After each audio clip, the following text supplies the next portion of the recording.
Hello my very, very good friends. Yes, I'm very happy to say after this very long delay I'm ready to start selling the jet boxes. I have been selling the jet drives, but the boxes needed to be finalised on what we were doing and options available when you get one. Okay, my standard jet box is going to be 5 inches deep, right, and that accommodates for the ESC and batteries, yeah, but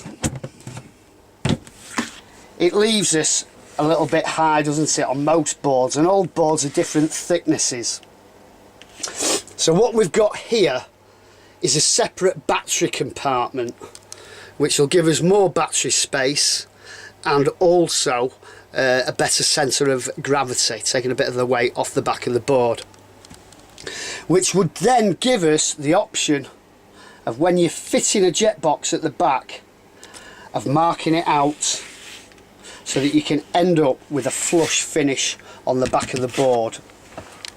Now I am going to do that, but not on that board which has just arrived the other day, which is going to be my jumping board for next summer, because I want to hit some ramps and see what happens.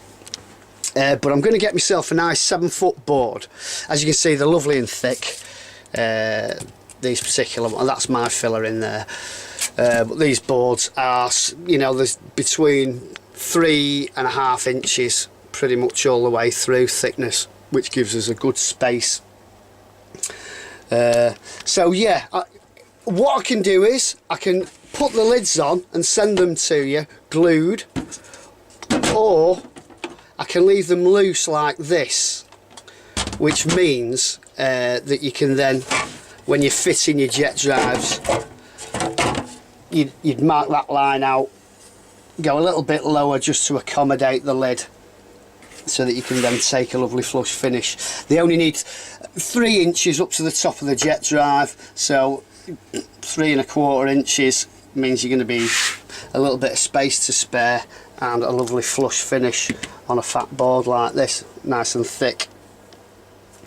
The batteries, yeah, I can hold 8 batteries now. Now I've not finished this, we're only just a little bit of the way through, but I wanted to just see how the stringers behaved. Oh, that is a little bit new. Let me put you down. A bit stiff, but yeah, we've chopped out at the moment. I'm going to line this with a bit of fibre, glass cloth and some resin, but I'm going to leave it, once I've done it, I'm going to leave it as it is, rough, just to see how much water encroachment we get, if any at all. Yes, another advantage of the hot surf boards is you get 2 stringers, and you also get this really thick polycarbonate bar, which is pretty much unsnappable. So for fitting the hatch, oh yeah, it's Christmas, isn't it, in a couple of days? Ooh, hey, it's like that's a Christmassy scene.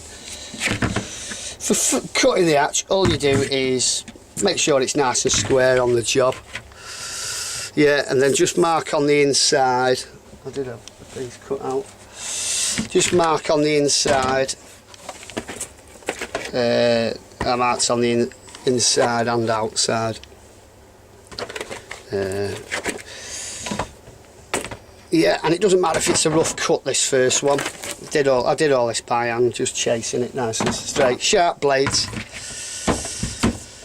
And then what I'm going to do is, once this is now flush, I'm going to get a Stanley knife, or a scalpel, and just cut in very neatly along there. And all I want to do is really take that layer out and a little bit extra, just so that we can get a nice flush finish on that.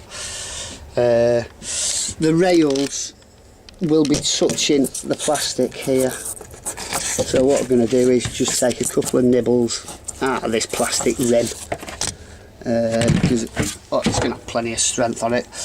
I could cut those down like I have done on here, but I think the more surface contact you've got on here is going to give us a little bit more rigidity for the space, for the weight taken up. So I think that's a good trade-off. So is that about it? I think it is. Alright, so yeah, I'm happy to say that I'll be getting in touch with people who've asked for boxes and let them know what to do and the options available. Either the lid glued on, not glued on, flanges, what would you call it, cut off or left on. Yeah, so I'm going to get another board, but I have cut a little bit off this one, as you can see, just to see if it gives it a bit more curvilicious turning and slipping through the water a bit neater. Wasn't bad for my first go. Bit knobbly and wobbly. I've got to find some good glue for that at the moment. I'm using the expanding foam, and as you can see, there's a few lumps and bumps in it. But hey, busy. Going to be getting in touch with people. We'll finish that off and make it look nice. All we're going to do then is just run some wires right up the... You can either put a small piece of conduit, a piece of pipe, knock it up there, one to the other. I'm just going to put a hole in it and put some expanding foam in it once I've put the wires in, just to plug it up. And yeah, we'll just see how dry things stay on the inside, and if I need to line it with something. I think it's got all the strength and rigidity that's needed. There's a fair bit in the bottom. As I say, if I do that on the jumpy board, we're probably going to put some more strengtheners in that. But we'll just see how things go. Can't see it falling to bits. Okie dokie, once again. Have a monster evening, gentlemen. All the very best. And a very Merry Christmas while we're at it. Okay. Take care. Toodaloo.